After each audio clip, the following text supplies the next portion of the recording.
Olá pessoal, no bloco passado a gente começou a falar aí do caso de cumprimento da execução provisória da pena.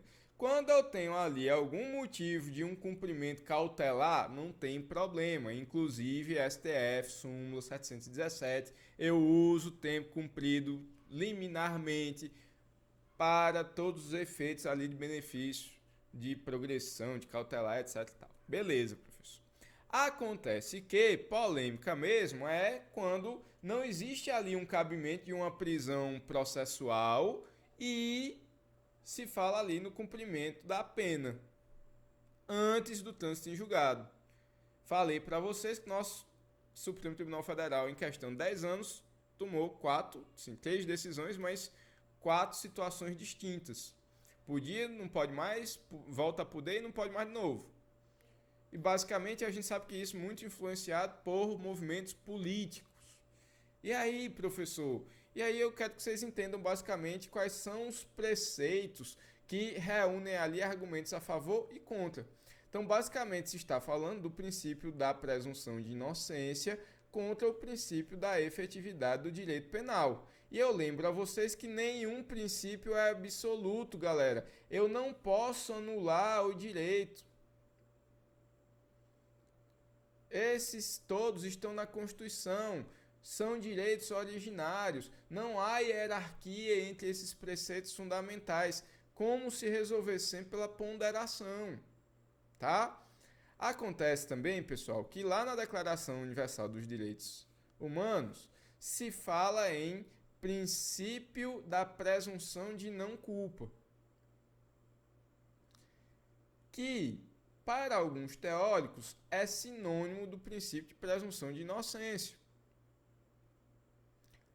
Acontece que, para parte da nossa doutrina, inclusive para o doutrinador Gilmar Mendes, são distintos. Presunção de não culpa é menos protetivo, por assim dizer, e quando eu tenho ali a solução dos fatos, já seria então possível o apenamento. Mas para a presunção de inocência, eu estou falando que o cidadão é inocente em si. Qualquer dúvida que paire, eu continuo mantendo a inocência dele. Mesmo que não exista mais dúvidas de fato, mas dúvidas apenas de direito. Lembrem que STJ e STF vão olhar para a legalidade e para a constitucionalidade, em tese, né, galera? Eles não vão olhar para o indivíduo salvo nas suas competências originárias. E aí, professor? Então, basicamente, nós temos ali, se digladiando, por assim falar, um garantismo negativo, onde eu tenho ali uma proteção do réu, onde não se pode punir mais do que o necessário, e um garantismo positivo, que é a proteção da sociedade. A lei penal não pode ser apenas simbólica. O que é que eu faço? Eu protejo a lei ou eu protejo o cidadão? Se deve achar um meio termo. E aí por isso que alguns falam em garantismo integral, que é o equilíbrio entre esses dois garantismos. No direito comparado, galera, é pacífica a posição de que é possível a prisão provisória, desde que garantidas a ampla defesa e o duplo grau de jurisdição. Então, se a gente olhar principalmente na jurisprudência europeia, se a gente olhar inclusive no que determina o Pacto São José de Costa Rica, é possível a prisão em segunda instância. O recurso especial e recurso extraordinário não criam uma terceira e quarta instâncias. Tem o papel de estabilizar, unificar e pacificar a interpretação. Então, vamos lá. Se eu estou discutindo ali por que o Tribunal do Ceará entende ali que é possível se aplicar um agravante, o Tribunal do Piauí não entende se é punível aquele agravante naquelas circunstâncias, eu vou para o STJ e peço uma unificação da jurisprudência. E aí, se eu sou advogado da parte, eu vou pedir para não aplicar agravante. Ok. Só que tem gente usando essa questão da agravante para impedir que se aplique a pena.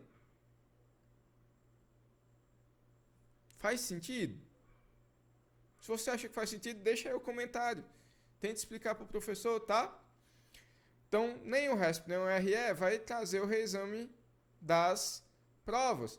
E galera, basicamente o que eu trago aqui para vocês é a argumentação que prevaleceu nesses três itens aqui lá em 2017, quando o STF entendeu por 7-4 que era sim possível o apenamento depois de condenação em segunda instância. Agora, outros tipos de execução provisória da pena. Na ação penal originária. Que é isso, professor? Então vamos supor, vocês sabem que quem tem folha de prerrogativa de função pode ser julgado de cara lá pelo STF, como por exemplo o presidente da República, o vice-presidente da República, os próprios ministros do STF, os parlamentares federais, deputados e senadores, não é isso, professor? Isso. Então, olha, não é necessário uma condenação, não é a condenação em colegiado, mas sim a condenação após duplo grau de jurisdição. Ok. No STF nem tem isso, né? Sendo condenado pelo STF, já vai poder cumprir a pena, porque transite julgado lá com ele depois dos recursos cabíveis dentro do próprio STF. Agora, professor, vamos lá. Se ele foi condenado de cara pelo STJ, ministro de Estado, por exemplo, professor. Se ele é julgado pelo STJ e é condenado, ele já pode sair preso? Não. De novo, não se está falando ali uma questão de prisão por órgão colegiado. Muita gente confunde isso, né, lá com direito eleitoral. Não, é segunda instância mesmo. Tribunal do Júri. Galera, é possível, então, quando se fala de uma condenação no tribunal do júri, que o cidadão condenado lá pelo conselho de sentença já inicie ali o cumprimento da pena em situações, inclusive, que nós vimos lá com as alterações do pacote anticrime, tá bom? Desaforamento, professor. O desaforamento só produz o efeito de que o júri ser realizado fora da comarca originária. Então, todo o restante do processo, inclusive o juiz de execução, corre na comarca da competência original. Então, galera, só o fato de estar acontecendo um desaforamento nem é suficiente para pedir a prisão, tampouco suficiente para pedir um relaxamento da prisão, tá bom? Isso que eu estou dizendo para vocês está lá no HC 374713. Penas privativas de direito. Professor, é possível se cumprir pena privativa de direito antes do trânsito em julgado? Galera, a doutrina é polêmica, principalmente enquanto existir a possibilidade do cumprimento de pena privativa de liberdade. Então, quem pode o mais, poderia o menos. O STF ainda foi lá e disse o seguinte, olha, é possível desde que provado que os recursos pendentes têm natureza meramente protelatória. Só que o STJ foi lá e, lendo o artigo 147, confirmou a literalidade da lei e diz que não se pode cumprir pena privativa de direitos, restritiva de direitos, enquanto não se tem o trânsito em julgado. Ponto. Tá?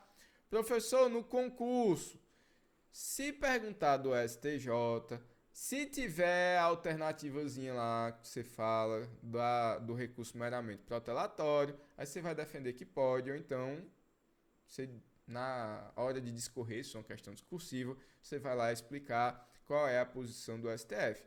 Mas o que é que está positivado, professor? Não pode. Então, segundo a Alep, não pode. Segundo a STJ, não pode ter cumprimento provisório de pena privativa de direito, tá? Professor, nas situações lá de prisão especial, galera, não se afasta a possibilidade da prisão provisória, tá? E aí eu peço que vocês leiam a súmula do 717. Se o cidadão vai lá e está cumprindo uma prisão cautelar, ele pode sim estar cumprindo provisoriamente a pena, já que não existe trânsito em julgado, mas lembre da súmula 717 do STF. Galera, como eu já estourei todos os outros blocos antes desse, eu vou me despedindo aqui com 9 minutos, mas por favor, volta para nosso quinto e último bloco, ou quinta e última parte desse bloco, tá? Até já!